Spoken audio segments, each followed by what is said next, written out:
Hi, Drew. Good to see you again today. Thank you. I am here. This is Diane Hamrick. She is our mission champion for Kenya Partners and is the found. What is your title, Diane? Founder and managing director. Excellent. Well, thank you so much for joining me and telling us a little bit about the work that y'all are doing in this time.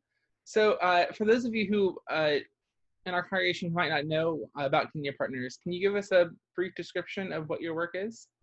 Sure. We've been involved in Kenya since 2006, and the purpose is to help break the cycles of poverty. And we do that in two ways through education, and we have various education programs like a boarding school for the orphans and vulnerable children, three preschools, and we also do it through healthcare. We have a small hospital operating 24/7. So, obviously, this pandemic has not been limited to our country, but it's been all over the world. How has it impacted your work in Kenya? Well, the schools closed on March the 15th, and most schools never did anything else after that. We got special permission to keep children in our school who had nowhere to go or no safe place to go. So we're a safe haven for them, but we have activities, planned activities. We have between 30 and 40 staff now working with them daily so that they get 3 meals a day, they still have a warm bed to sleep in, and they're having some educational activities. So that's one thing we've done. And we also, at our preschool in the slum called Squatters Hill, that preschool had to quit having classes, but we immediately began applying to the government so that we were allowed to continue feeding, because we were feeding not only the 150 children in that school every day for lunch and breakfast, we also fed at least 150 children from in the community who had no other place to get food. So that was before the pandemic. Now we have the feeding program open, social distancing, hand washing before they walk in, and we're averaging over 400 a day, and some days we have as many as 500.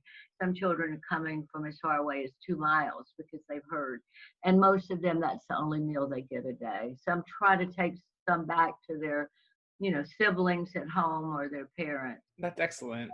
So, what are some ways that our church can partner with you guys and pray for you during the season? Well, Memorial's been a big supporter for many, many years. Even before we had mission partners, we had people in Memorial supporting the program. We have had volunteers. As I think Gay Foot was one of the earliest ones, and that was probably 2008.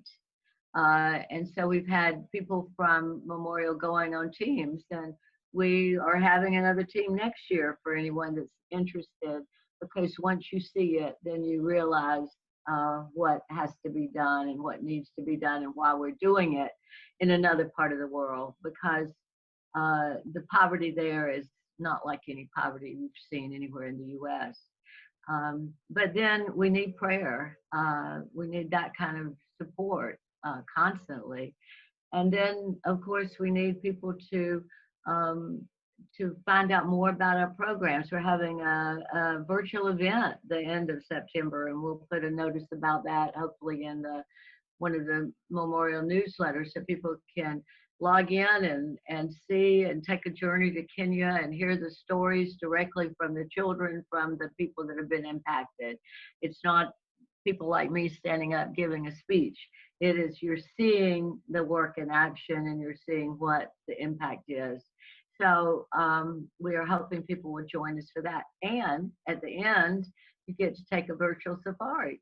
So if that's on your bucket list, join us for that virtual event. And everybody will get the information, and we hope you will.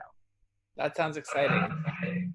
Well, thank you so much for sharing with us and telling me a little bit more about what y'all are doing, and God continue to bless y'all's work. Thank you, Diane. Okay.